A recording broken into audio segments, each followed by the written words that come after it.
Bonjour, dans cette vidéo, je vais d'abord parler de différentes représentations d'un nombre complexe avant de commencer la correction des exercices. Alors, on sait qu'un nombre complexe Z s'écrit sous forme algébrique A plus IB, avec I au carré égale moins 1, A et B appartenant à R. Ça, c'est ce qu'on appelle la représentation géométrique algébrique d'un nombre complexe. Alors, si on regarde ce que ça représente dans le plan, alors je prends le plan avec un repère orthonormé, U, V, O. Alors, A et B vont être les coordonnées d'un point M. Donc A, son abscisse, B, l'ordonnée.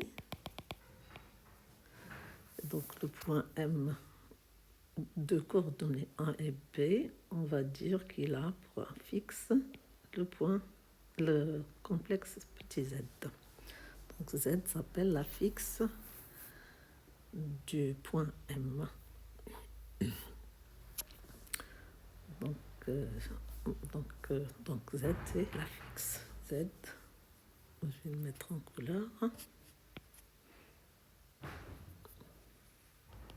Z est la fixe du point M. Donc, ça veut dire que chaque fois que j'ai un complexe z égale a plus ib, je sais que dans le plan, il représente un point M de coordonnées A et B et d'affixe donc Z. Donc on a une correspondance bijective, je dirais, entre les points du plan et des nombres complexes. Si j'ai un point du plan de coordonnées A et B, je peux lui associer un fixe Z, tel que Z égale 1 plus IB. Donc là, A et B sont des coordonnées du point M. A, c'est la partie réelle du point du complexe Z, et B, sa partie imaginaire. Alors, j'ai mon repère orthonormé. Alors, une autre représentation du complexe Z, c'est ce qu'on appelle la représentation trigonométrique. Trigonométrique, alors, j'ai un angle, l'angle que fait, donc dans le sens trigonométrique, c'est le sens positif. J'ai un angle θ ici, et j'ai la longueur OM qui est égale à R. Alors je pourrais dire que si on projette là le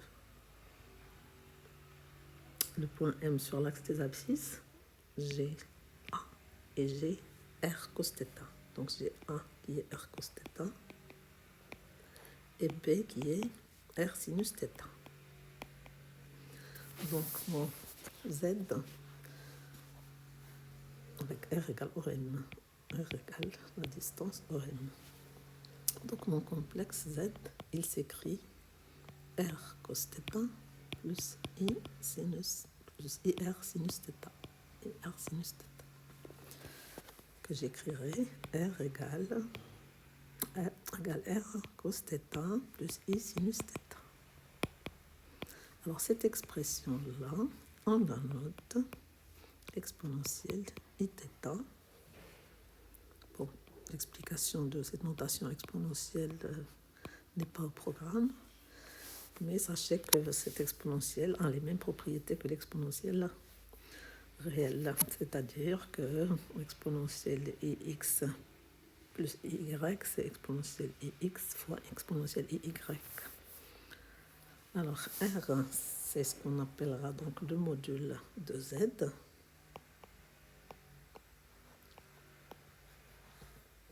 C'est la longueur OM, c'est-à-dire la distance OM. Et si je regarde par le théorème de Pythagore, ce R-là, c'est l'hypoténuse du triangle qui a comme côté petit 1 et petit b, comme côté de l'angle droit.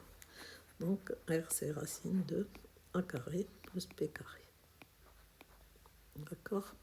Alors ce θ est représenté à 2 pi près. C'est-à-dire que je peux aller à ce point en refaisant un tour, puis un autre tour, etc. D'accord? Donc j'ai le même angle à 2 pi près. Et donc là, j'ai ce qu'on appelle la représentation trigonométrique de Z. Et là, j'ai la représentation. Ici, c'est la représentation trigonométrique. Ici, donc, je vais mettre C trigonométrique.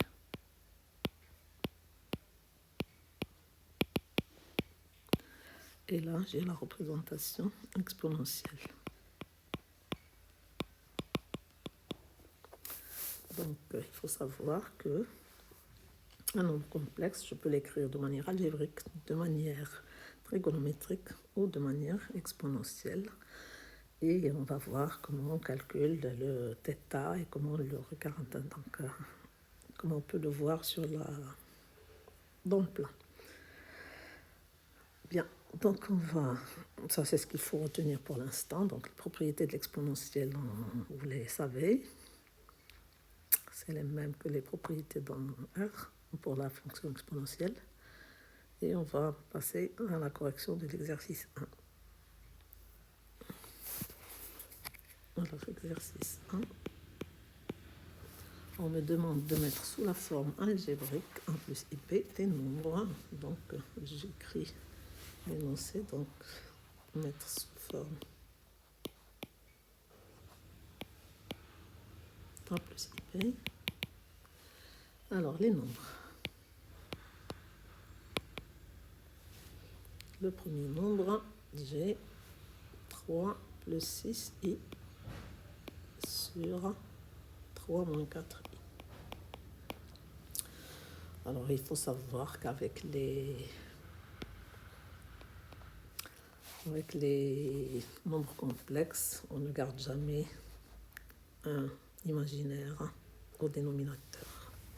Comme on ne garde pas pour les radicaux dans R, on ne garde pas une racine carrée au dénominateur. Donc, comment on fait? On va multiplier le numérateur et le dénominateur par l'expression conjuguée de 3 moins 4i. Alors, il faut savoir que l'expression conjuguée de a plus ib, c'est 1 moins ip. Donc, je vais multiplier par 3 plus 4i, numérateur et dénominateur.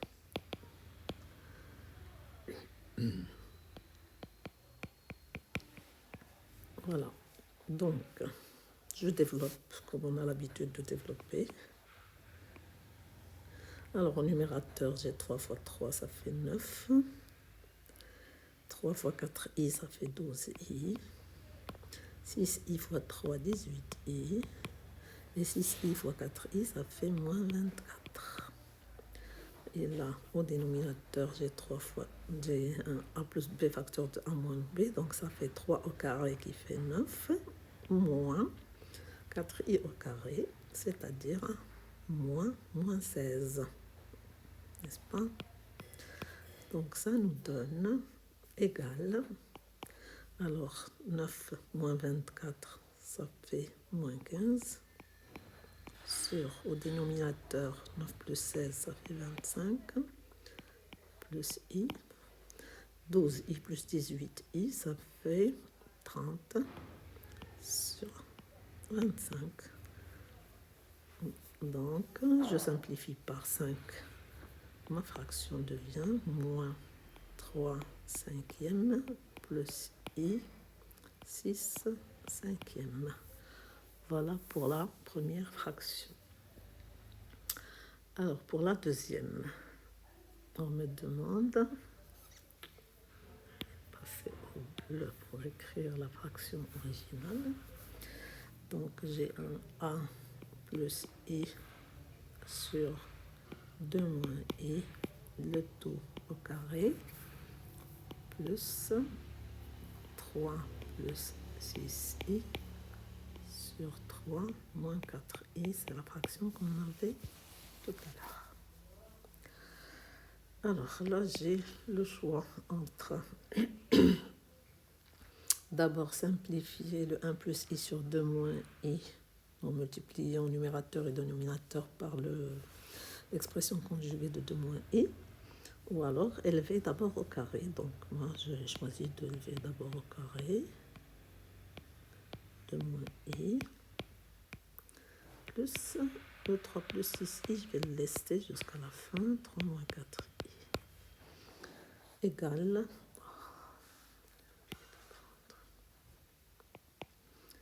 égale 1 plus i au carré, je peux le faire de tête, donc c'est 1 au carré plus 2i plus i au carré, mais donc 1 au carré plus i au carré, ça part, puisque i au carré c'est moins 1, il me reste 2i au carré. 2i, pardon, 2i sur, au dénominateur, 2 au carré, ça fait 4, moins le double produit, plus i au carré, c'est-à-dire moins 1, plus 3 plus 6i sur 3 moins 4i. Si vous voulez, j'écris là 1 au carré, ça fait 1 plus 2i moins 1. Ça nous fait donc 2i sur, voilà, plus 3 plus 6i, parce que je trouve le même dénominateur, 3 moins 4i. Et donc, ça donne 3 plus 8i sur 3 moins 4i, que je vais simplifier en multipliant, comme tout à l'heure, le numérateur et le dénominateur par l'expression de 3 moins 4, par l'expression conjuguée de 3 moins 4i, qui est 3 plus 4i. Donc là, j'ai 3 moins 4i, facteur de 3 plus 4i. Alors, égal toujours. Bon, je vais développer 3 fois 3, ça fait 9. Alors, 8i fois 4i, ça fait moins 32. Maintenant, plus 3 fois 4i, ça fait 12i. Et plus 8i fois 3, ça fait plus 24i. Le tout sur, celle-là, on l'a déjà calculé tout à l'heure, 3 moins 4i, facteur de 3 plus 4i, ça nous fait 25. Donc 9 moins 32, ça fait moins 13 sur 25, plus i fois 36 sur 25. Voilà pour la deuxième expression à calculer. Pour la troisième, j'ai 2 plus 5i sur 1 moins i plus 2 moins 5i sur 1 plus i. Alors, je vais faire la remarque suivante, c'est que dans cette somme de deux fractions, chaque fraction est la conjuguée de l'autre. C'est-à-dire, si je pose, ça c'est pour faire un peu vite, mais bon, je peux faire comme j'ai fait tout à l'heure, en multipliant ici par 1 moins i, la première fraction, numérateur et dénominateur, par 1 plus i, et la deuxième par 1 moins i, numérateur et dénominateur, et donc j'aurais fait mes calculs simplement. Mais si je remarque que si je pose z égale 2 plus 5i sur 1 moins i, alors 2 moins 5i sur 1 plus i n'est autre que z bar, puisqu'on sait que le conjugué d'une fraction, c'est la fraction du conjugué, n'est-ce pas? Donc là, j'ai z plus z bar. Cette expression-là, que je peux écrire, je vais l'appeler grand A, si vous voulez. De A, c'est z plus z bar. Alors, z plus z bar, c'est égal à quoi? Quand j'ai z qui est si mon z c'est a plus ib, z bar c'est a moins ib, z plus z bar c'est toujours égal à 2 fois la partie réelle de z, n'est-ce pas? Si z égale x plus a et plus ib, z bar c'est a moins ib, quand vous faites la somme, il vous reste 2 parties réelles qu'on note réelles de z. Donc je n'ai qu'à trouver la partie réelle de 2 plus 5i sur 1 moins i, n'est-ce pas? Donc j'écris z égale 2 plus 5i sur 1 moins i. Pour trouver sa partie réelle, je n'ai qu'à simplifier, qu'à l'écrire sous forme algébrique, c'est-à-dire multiplier numérateur et dénominateur par l'expression conjuguée de 1 moins i, qui est 1 plus i. Donc 1 moins i facteur de 1 plus i. Je calcule. Alors ça fait 2 fois 1, 2i, 5i, ça va faire 7i. Et là j'ai 5i fois i, ça fait moins 5 sur 1 au carré moins i au carré, ça fait 1 plus 1, n'est-ce pas? 1 au carré moins i au carré, ça fait 1 plus 1. Donc de moins 5, ça fait moins 3 sur 2 plus i point 7 sur 2. Et donc notre expression A, elle est égale à 2 parties réelles de z qui est moins 3. 2 fois moins 3 demi et ça donne moins 3. Donc on peut trouver ce résultat de cette manière. Voilà donc pour l'exercice 1. J'arrête là.